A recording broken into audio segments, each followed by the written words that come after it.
So I'm glad to be sharing today some of the things that I've learned in working as a program specialist, and I hope that they can assist you. There'll be more of an emphasis on data and looking how do you find this information that can help you with retention. A lot of times we talk about retention in terms of the classroom and instruction and quality of services overall. But knowing your data is really, really important to help you pinpoint issues so that you can effectively focus on what you can work on.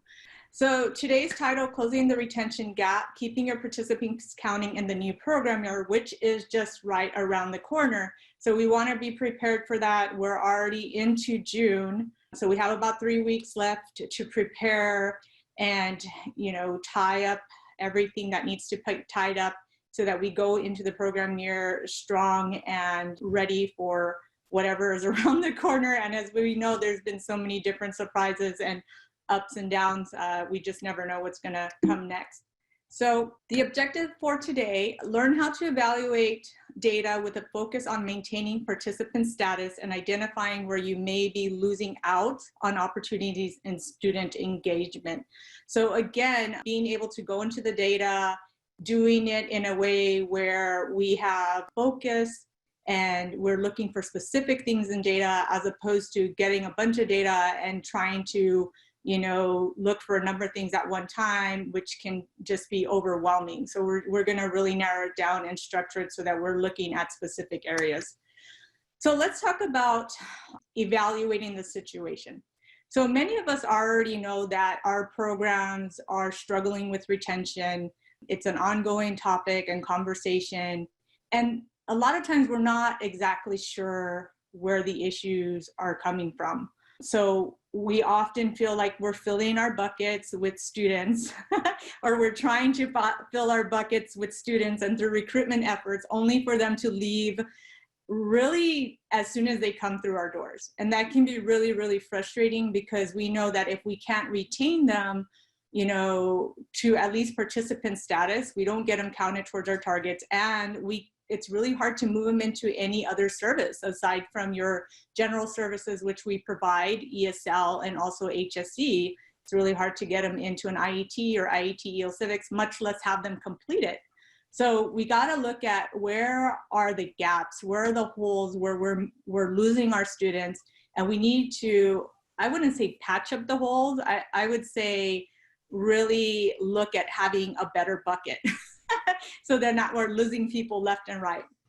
The first thing you probably want to look at is, in this time of the year, how many students can you move forward with that are in participant status, and you can maintain that participant status by getting them the 1 hour. So what you should be doing is knowing how many participants you have for the program year, seeing who is still a participant, because for some of the programs, many of those participants have already exited, especially in this COVID situation where we're not able to provide service to them for whatever reason. It could be they don't have the computer literacy skills, maybe they don't have the technology access or internet access, so they're not able to participate. And we're in the situation, I guess, close to 3 months now. So students could very easily have exited if they were already close to being exited. So you want to see who's in participant status, and over the next 3 weeks, do your best to maintain that participant status and get that one contact hour in the program year so they're counted as participants for the new program year, and also interrupting that trajectory to being exited. One thing that you should really try to do, if it's not already happening, is continuing your services through the critical period of transition. And when I say critical period of transition, I mean that time between moving out of this program year into the new program year. Many times programs will close down services, and it won't be for a few months into the new program year that you start getting participants or students being counted as participants with that one direct contact hour. If you streamline your services so they're not interrupted and you can carry them forward into that transition, then it's going to serve you better in meeting your targets for the new program year.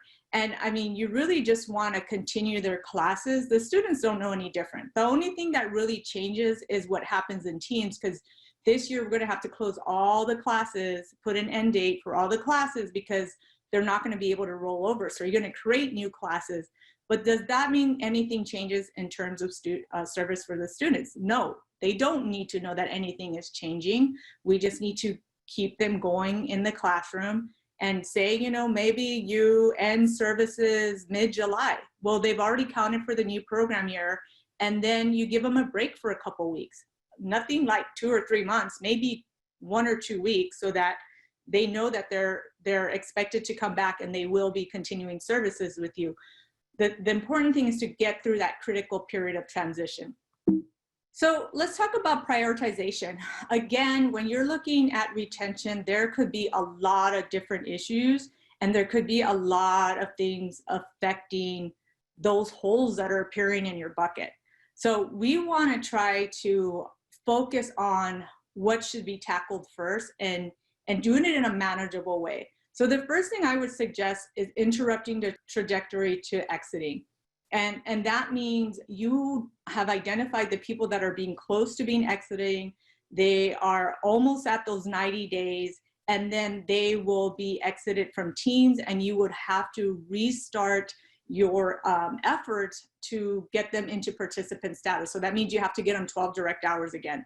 The next thing is identifying participants with soon to be expired test scores. So this is really, really important, because again, in the new program year, you're going to have to create new classes. That means you're going to literally have to re-enroll or add students to all the classes. If they have an expired test score, you're not going to be able to enter them into the classroom. And we'll get into more detail in that a little bit later into the presentation. The next thing is getting students to 12 hours. So you're going to find that many of your students never made it to 12 hours, therefore they were never counted as participants. And that's pretty much a gold mine that is not being tapped into when it comes to recruitment, and making sure that all the effort that you put into going out there and advertising and marketing and talking to people and building partnerships, those individuals that remain below 12 hours is wasted effort in some ways, because then now you either have to go back and do more recruiting, or you can just focus on those people and get them to 12 hours. The next thing is ensuring distance learning students are also participants. So now that we've turned more to distance learning and remote learning, you're gonna find those individuals, they're gonna show up more who have proxy hours, but not direct hours. Now, this is very important, again, because in terms of you getting credit for your participation, towards your targets, all of those things, those individuals need those 12 direct contact hours. The next thing is transition current participants to remote and distance learning. We've been covering a lot of this over the last couple of weeks. I've put this in here because it is important for retention. It is important that you have multiple options available for your students to be able to have access to services. The next thing is reach out to students who have exited. This is a little bit further down on the list, and I know that our office, our agency will be giving out money to do follow-up services with individuals. Yes, this population is important, but I wouldn't say that it's necessarily the priority when it comes to the other things that you should be tackling. The next thing is evaluate services for improvement, make changes where necessary. So let's talk about interrupting the trajectory to exiting. So why should you be doing this? Again, it saves you the extra work and effort that is required to reinitiate services. So you don't want to have to be reinventing the wheel or putting students through the same process of orientation all over again, because that in itself could make you lose a student. You know, if they feel like they're never moving forward, they're leaving and having to come back and start all over again, that can be really frustrating for them. Also, in terms of your staff, how much staff do you have to always be tackling orientation, right? I hear that's a big issue a lot of times where, well, we just don't have enough people to do enough orientation. Well, if you keep losing students and they're losing participant status, guess what? You're going to be doing more orientations. You will want to start the new program year off with as many participants as possible. So we mentioned this earlier. So that's the why. How? So interrupting the trajectory to exiting, provide contact that is recorded in Teams. So you have several options. One is making that phone call and having a conversation with them. This is where you should be gathering information and really understanding how you can meet these participants or students' needs. You know, why did they stop coming to you? In all of this, you know, you need a log, you need to have a record of the contact with them, and that needs to be reflected in Teams, and that will interrupt that those 90 days or what's being counted towards the 90 days for them exiting. The other thing is initiating a planned gap. I put a note in here, it can be used in cases where services are not available to students at this time. So it was mentioned on the weekly call now with Anson and Mahalia talking about you're in a situation, you haven't been able to get the remote and distance learning services going. Maybe some of your instructors are needing to get this assistance so that they can teach in that capacity. That all takes time. So if you're trying to buy yourself time, one of the things you can do is initiate the planned gap for those students that are waiting for those services. That way, you're not starting all over again with them in terms of participation. One thing I think maybe not enough of us really think about is the perspective of all of the key players. So when I say key players, I say the student, I say the instructor, and I say the data entry administration. So much of the time, the instructor will speak with the student, and the instructor may or may not know if the student is planning on leaving services. The instructor will definitely notice when the student has stopped coming to classes, but not necessarily had spoken with the student or communicated with them. So that's how that communication goes. And then data entry and administration will eventually know of the situation when the sign-in sheets come in. But depending on your process and how often you get that information, for some programs it's daily, for some programs it's weekly, some programs are doing it bi-weekly. So if a student has left services, let's say they've, you know, stopped coming for 2 weeks now, data entry is just now hearing of the situation. 2 weeks have already lapsed before a report can be generated to give to whoever's re-contacting those students or re-engaging those students. So looking at the perspective of a student hasn't heard from the program for 2 weeks. They haven't been given options for service. So that may be affecting retention and you losing students. So think about how much time will lapse before a student is contacted with a plan to continue services or be put on a planned gap.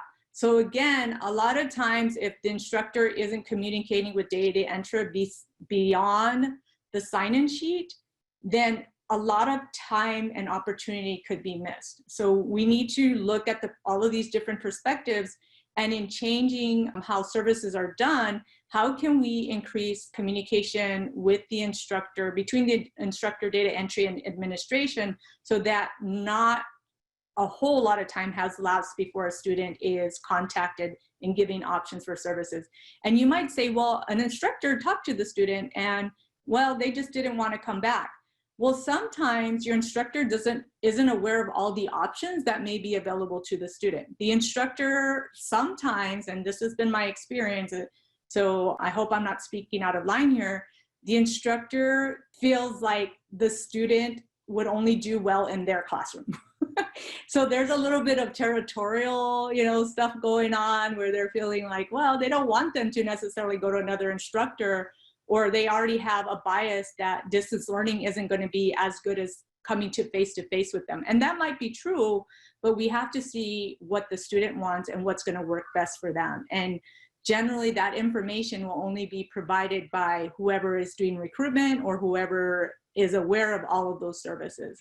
So we need to think about those things also. The next thing is getting into how do we find this in the data? So I know we go over Teams a lot, but sometimes we forget all of the little things that we should be looking at. So I want to take the time to specifically focus on how do we find this information. So How do we find participants exiting or being close to being exited? You're going to use your period of participation report. So you go into reports, you go into periods, into participants, and then periods of participation. What you want to pull for and you need to check is participants, because you're looking for those individuals that can be exited. An individual cannot be exited unless they've gotten to participant status. Only participants can be exited. So that's why you want to select for that option.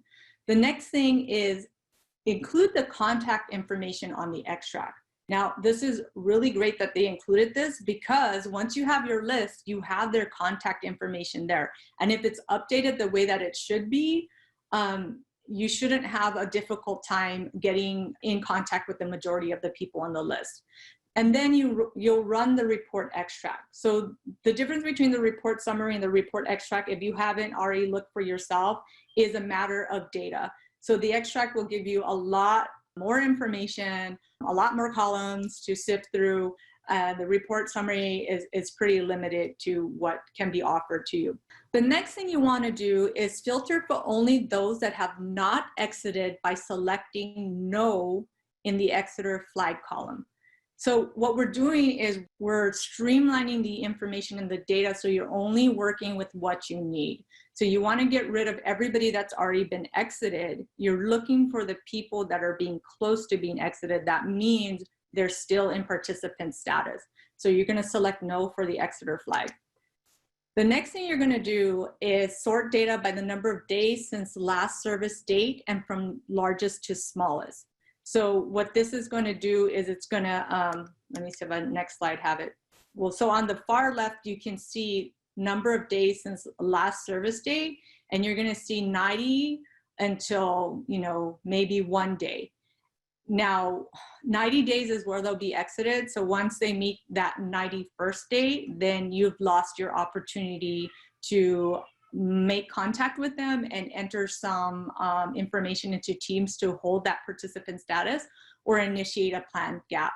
So once you have your list of people, decide if those people can be re-engaged for service, but prior to doing that, determine what the plan of service will be. The last thing you want to do is contact them, have a conversation with them, and then you don't know what the next step will be for them, and they end up on another waiting list. So we don't want that to happen. We want to make sure that once you contact them, you can move them into something, unless you plan on putting them on a plan gap. So some things to remember about the plan gap: you need to initiate before a person exits. Once that 91st day is reached, you're not going to be able to put in that plan gap, and they're going to be taken out of participant status. You need to maintain and update the plan gap monthly. So basically, a plan gap is good for 30 days unless you put that note in showing an update to the plan gap, and it'll stay in that status. The plan gap is automatically discontinued once a contact hour is entered for a student. So if a person comes back, you don't have to go back in there and say, okay, they're back, or anything like that. You might want to put in a note, but once they have a contact hour, either a direct or proxy hour for them in the classroom, the plan gap will take itself out. The next thing is determine whether the person will be out for an extended period of time. So a lot of times people will ask me, well, do they have to be out for 90 days? Well, that's hard to determine. You won't know for sure until they're actually out and the days start, calculating. But if they do come to you and say, you know what, I have this situation or that situation, and it sounds like they might be out for an extended period of time, I would go ahead and initiate the plan gap. The next thing is plan to continue services with the participant. So that's why you want to keep the communication open with them month to month, because you are working with them to come back to service. You want to get a feel for where they're at, if you can assist them in any way. Plus, some new options might have come available in the time that they've been out that might work for them in continuing services with you, and you want them to be aware of those things as soon as possible. Does anyone have questions at this point? Yes, Elena, we do have some questions, and so let me go ahead and pull them up. One of them is from Tiffany Lee. She says, when we contact the students, how do we document so those contact hours can be put into Teams?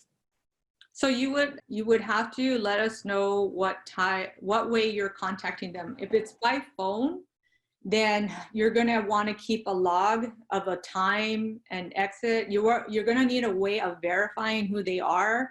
So I don't know if maybe they have a school ID number that they're aware of.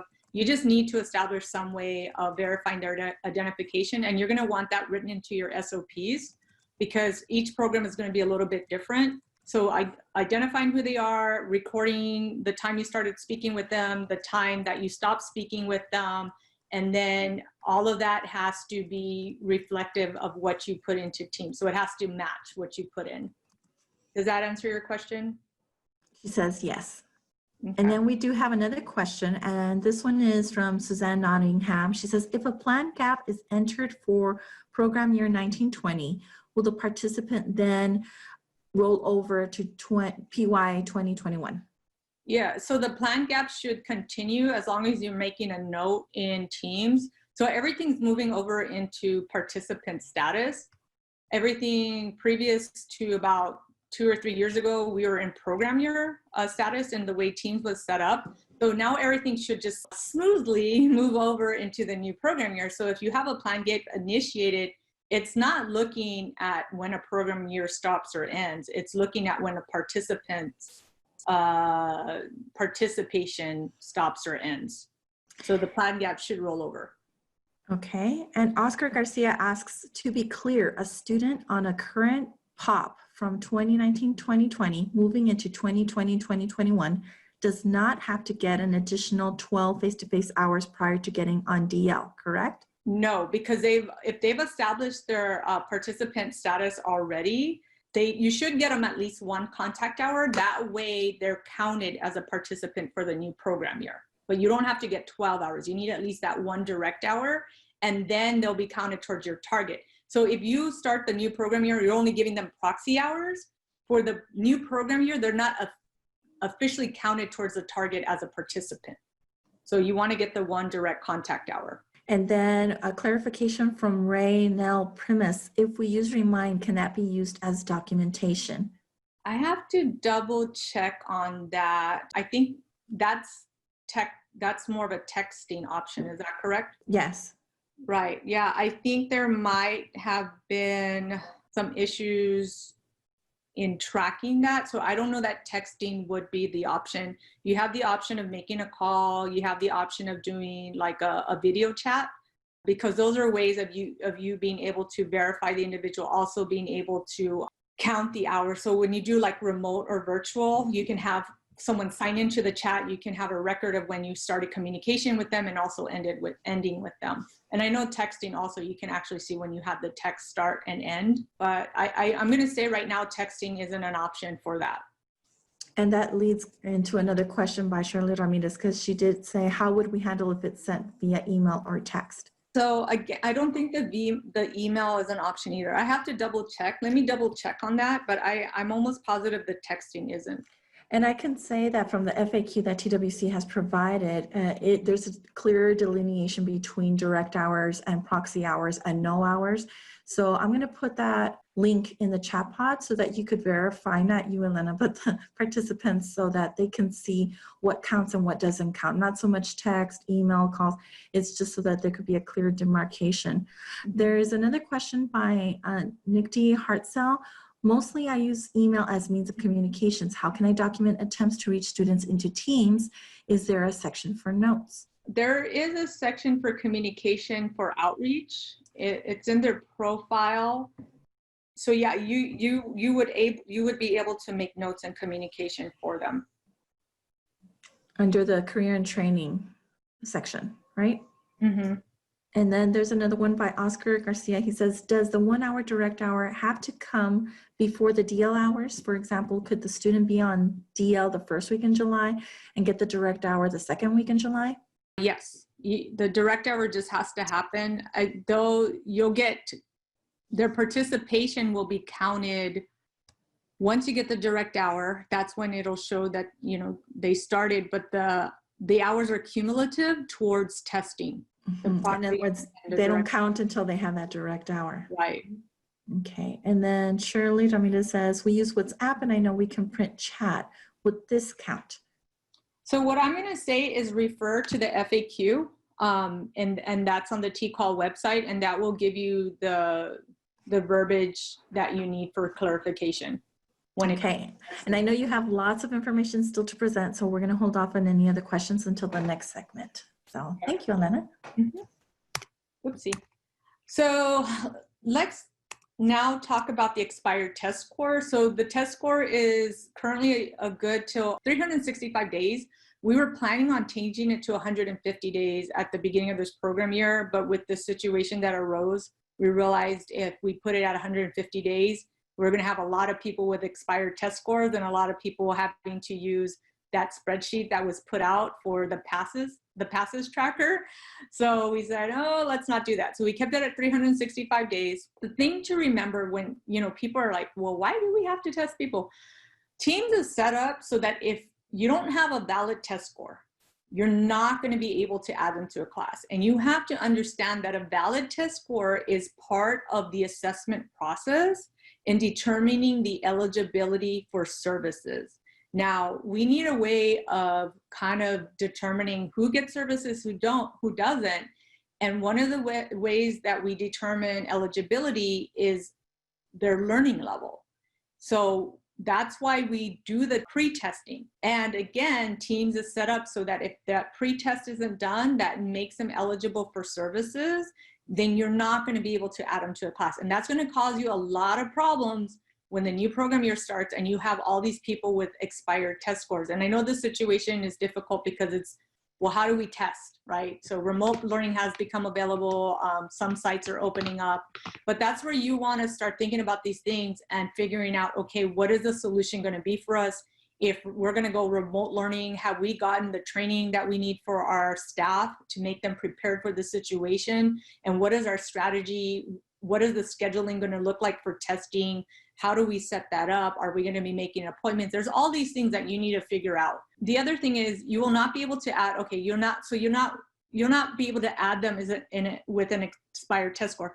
Some people might ask, well, what if the test score expires when they're already in class? So you're going to be able to float them in that class, but again, all the classes are ending as of June 30th.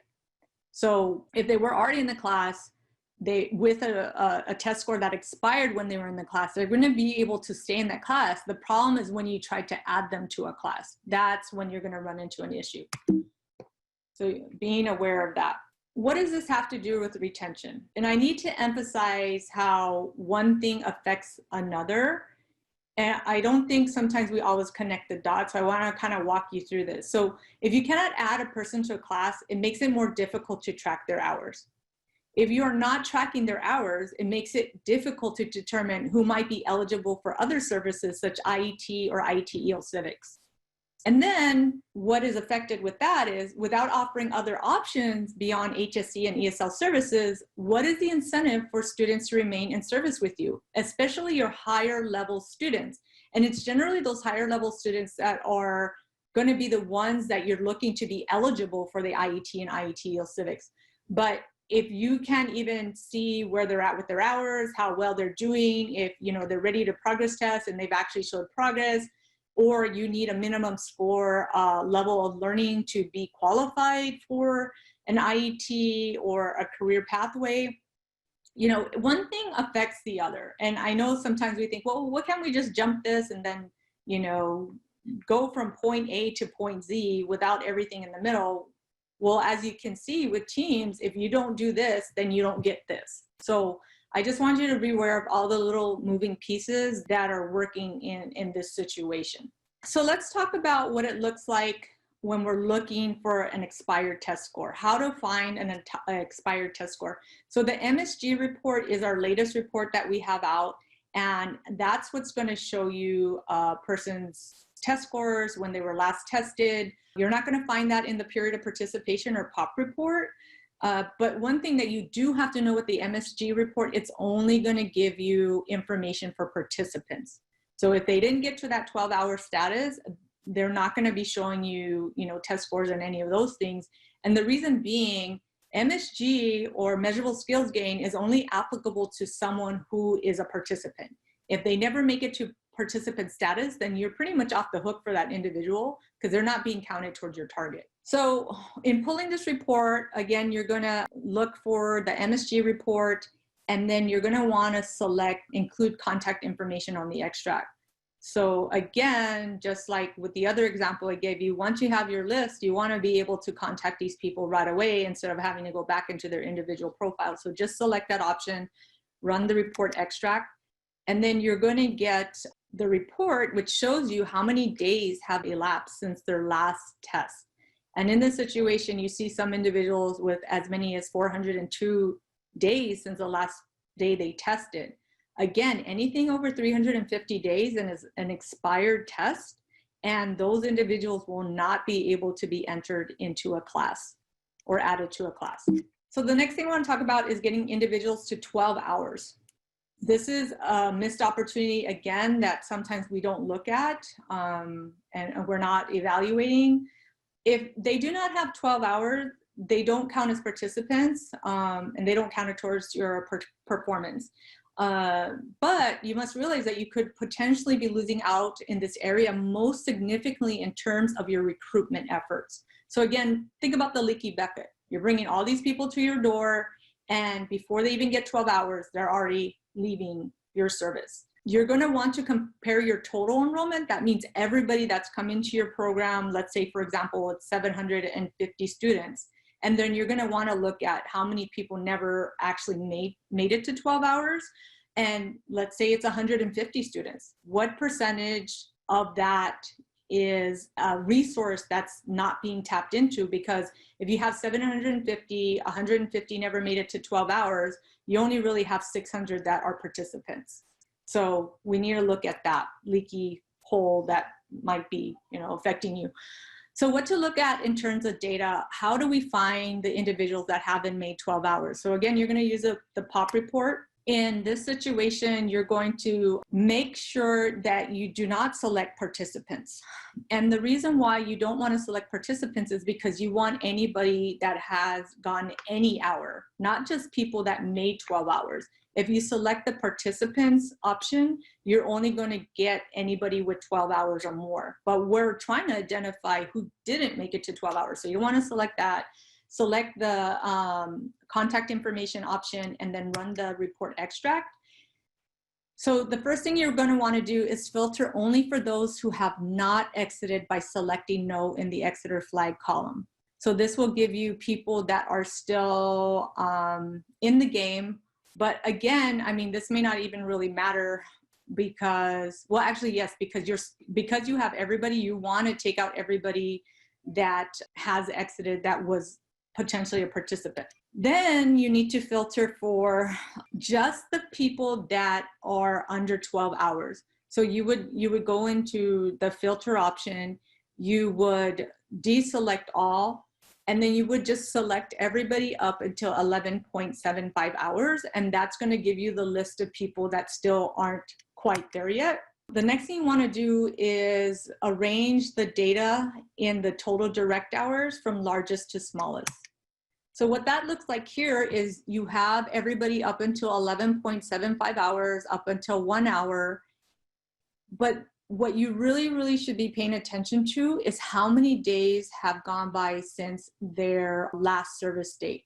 Now, why do you think this would matter? So if you compare someone who, for example, is not quite at 12 hours yet, but they've already had, many days go by, let's say 249, but then you have another individual that has 9 direct hours, but let's say only 2 days have gone by for them. So you might have a situation where an individual is still working towards getting the 12 hours, and then you have the individuals who have completely stopped coming to services. So those are going to be a little bit different in how you work with them. You want to work with the people, or really, identify the people who have been out of service for some time, because those are potential participants, and they haven't yet started counting towards you or against you, and they haven't yet exited, or they can't be exited because they haven't been participants yet. So one more thing to consider, and students not making it through testing. So with our reports, we can track to see individuals not making to 12 hours, but we can't necessarily track who started the testing process with you and has not stayed on with you. So what you should be doing is checking to see what percentage of students are losing, that you're losing during the testing process, and creating a process to track them, because you might find that a good reason why you are losing them is because maybe the testing is just too long.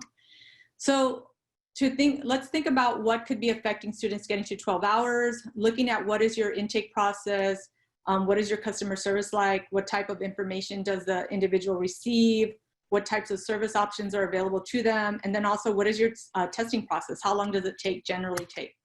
Let's talk about ensuring your DL students are also participants. Again, you could be giving DL all day long, but if they don't get the 12 hours, then you're not getting credit towards participation. I'm told there's about 15 minutes left, so I'm going to try to go a little bit quicker in the presentation. So here, what you're going to want to do is pull table 4C, and you're going to select regardless of 12-hour rule. And then you're also going to select participants with proxy hours and then run the sub-report. Here, you're going to click on the hyperlink. Once you run the report at the bottom, the 192, you click on that hyperlink. It'll show you the difference between their direct and proxy hours. So you're going to be looking for individuals that have proxy hours, but not the 12 direct hours yet. And so those people are ones that you want to make sure that they have the 12 direct hours. The next thing is transitioning current participants to remote and distance learning. You want to give your students more options and flexibility in their learning. This is something that I've been sharing, looking at the process of, are your students equipped with what they need? Do they have the computer literacy, the technology, and access to internet? Those people easily go into the new classrooms, remote and distance learning. But then you have students that don't quite meet all of those requirements. So that's when you're going to have to identify what their needs are and provide that to them. But you also need to ensure that aside from providing the assistance that they need, the service and instruction from staff is going to be at the level that is going to keep those students engaged. So reaching out to participants who have exited, why is this important to retention if these students have already left the program? It would be important to know how many participants are exiting and at what point in service. Is it at the beginning of class, before post-testing, etc.? It is important to understand why they are exiting. So is it happening during major change, such as this example in our service, where, you know, we just had such a huge change where we weren't necessarily able to get to all the students and assess their needs and give them, you know, the assistance that they needed? Is it at the point when they should be transitioning to a new level of learning? This happens sometimes with your ESL students where they're not ready to go into HSE or, you know, more advanced English learning. Is it due to personal reasons? Is it due to instruction? So there's a lot of different reasons why people exit all the time, and it's not all for personal reasons. Additionally, you may have created new options to offer to participants in terms of service that they might be interested in. So now they've been out for some time, maybe you've done a revamping of your services, and you have new things that you would want them to learn of to re-engage them. So what to look at in the data for participants who have exited. In this situation, you're gonna be running the POP report again. You're gonna select for social security number. The reason why you would wanna do that is if they've exited and you're contacting them, you wanna take that opportunity to follow up with them and you know, see if they've gotten employed, if they've gone into post-secondary, and also getting that social security number if you don't already have it, because that is one of the major ways that we track students after they've exited or if they've gotten employed through matching. Also, you're going to want to select for participants and include contact information on the extract, run the report. You're going to want to select yes for the exiter flag. And then you're going to look at these specific columns. You're going to want to look at the participation start date, the last day of service, and then the total hours that they've accumulated, which includes direct and proxy hours. So why would this be important? Why would it be important to look at when they started and when they had last date of service, where depending on how much time they spent with you in service will tell you a lot. Was it 1 week? Was it 2 weeks? Was it 3 months? Also, how many hours did they accumulate in that time? That can tell you a lot about your services, and are they really getting the learning that they need and the amount of time that they're spending with you before they leave your program. What do you do now that you have identified the exiters? Before you contact them, learn how much you can about their time with you through data and through their files. You don't want to just contact them and be asking them questions when you already have information, and it's kind of redundant. When you contact them, take the opportunity to understand why they left the services, determine whether they would be interested in returning to services, be able to provide service options that are flexible and in alignment with their goals, and also gather information for performance on employment, HSC completion, enrollment into post-secondary, etc. So the last part of this presentation, evaluate services for improvement, make changes where necessary. So as Bruce Lee says, knowing is not enough, we must apply. Willing is not enough, we must do. So in going through this process, while you take this information and you work through it on your own with your staff, with your team, you're going to start learning things as you go through the data. So think about what you're learning through the process and what you've learned today. Think about where you are at and where you would like to be. And what does that look like in terms of data and performance? So if you're at this certain point, say you're losing 30% of the students as they're in that period before they become participants, what do you want that to look like in your performance? How much of that do you want that to be reduced so it's no longer losing 30%? Maybe you're losing 5%. But what do you have to change in your services so that you can get that result? The other thing is, what does that look like for your staff, the program, and your students? So anything reflected in data is generally going to be affected in what you're doing in your services. So people always ask, well, should we focus on data and performance, or should we focus on, just serving students and teaching? And I always feel like if your services are where they need to be, if you're providing quality services, if students are being engaged with you, they're staying on with you, the targets will be reflected, the performance will be reflected. So it's not one or the other, but it's actually the two that affect each other. And how will you get there?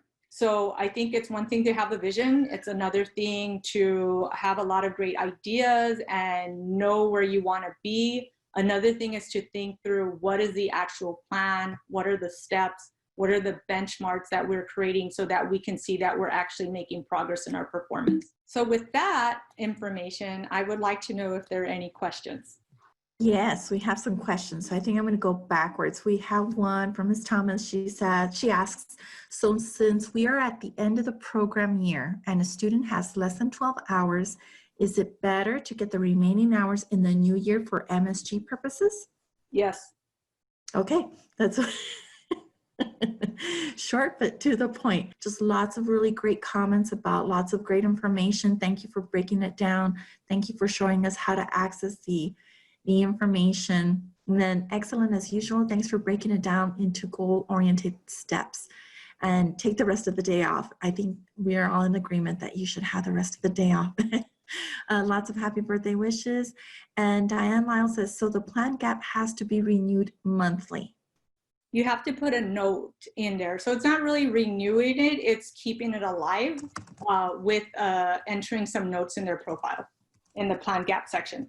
Okay, but lots of really great information. I think if you don't mind going back to how you can run those reports, because I know you've covered 3 of them. If you don't mind going back to 2 of your slides of how to access the MSG or the POP report, that would be helpful. I know that we can never get too much of specific directions on how to access that. And the POP report, there is a column to show. So once you've initiated a plan gap, it's going to show up on the POP report. So for example, if you see people that have, say, 450 days on the report, but it shows that they don't have an exeter flag, you'll most likely want to go to that column because it's going to show that a plan gap has been initiated for them. This is running the POP report, correct? Yes, periods of participation. Okay. And you'll see in the example in the slide, you'll see the report that's highlighted. And then you also see at the top periods of participation or measurable skills gain, MSG report. So this is the one to find out who are those individuals that are not yet at 12 hours. And again, those that's a gold mine for you guys. Going into the new program year, if you're looking right now in this time where it's hard to have face-to-face, you can go through that list and you can re-engage those individuals. So again, here, you're going to want to filter it to see who's at 11.75 hours or less, because those are people that are not yet at participant status. But for example, this individual here, it only would take 0.25 hours to get them to participant status, and then they've missed 95 days. But again, you might have something new to offer them, but you want to figure out, well, what was their situation? Why did they leave? How would they want to be, re-engaged? What could we do more that maybe we didn't do before? And then you make that call, say it's a 15-minute call, you enter that into Teams, you've kept a paper record of it, now they're at 12 hours. But again, you want to have the plan set up for them moving forward. Okay, how do we continue that traction for them? We don't want it to just stop there with that conversation. So that's going to be in the MSG report. And again, you're only going to get people that became participants. So the expired test scores. So this one here, it's going to be in the MSG report. You're going to really only select for the people that are getting the information, so that way you're going to want to contact them because you want to pull them in for testing. So you want that information available to you. And then you want to see how many days have lapsed since their last test. And the ones that have already expired or they're being close to be expired, you definitely want to figure out, okay, how are we going to handle this situation? And then Suzanne wants a clarification with those with 11.75 hours roll over into the next year, only need 0.25 hours to become a participant in the new year? Yes. Okay, perfect. And so at this time, I don't see any other questions, just lots of great accolades. No questions. So thank you so much, Elena. Thank you, everybody, for joining us today. We're going to be closing the webinar very shortly.